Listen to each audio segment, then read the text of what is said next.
Hey everyone, and welcome back to my channel. It's almost the end of January, but it is just the beginning of Aquarius season, and this is the 6th video of my Zodiac series on my channel featuring the 14-piece Zodiac Nail Vault from Butter London.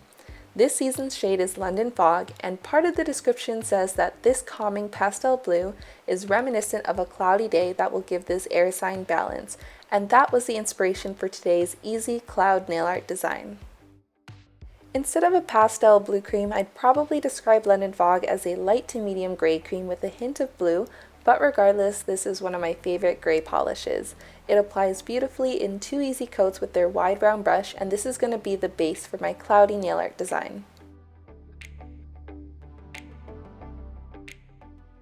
Then I'm going to use Cottonbuds, which is a white cream polish also from the Zodiac kit, and apply 1 drop to a piece of scrap paper.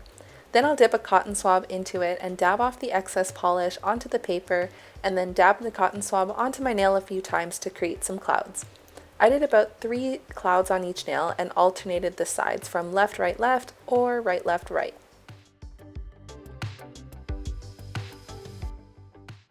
And to blend out the bottom edges of the clouds a little more, I'll repeat that technique with London Fog and dab it onto the bottom of each cloud to blend out any harsh lines. Then I just used a cleanup brush dipped in some acetone to clean up around the edges.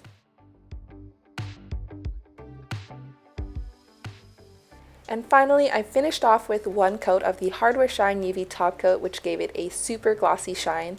And here is the finished cloudy nail art design.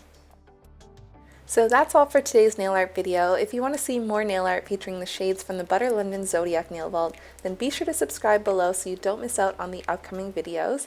And if you want to check out the swatches of the polishes from the Zodiac Nail Vault or my last design featuring the Capricorn shade Earl Grey, you can check out those videos or the playlist by clicking the link on your screen or in the description box below. Anyways, that's all for today, and I'll see you guys next time. Bye!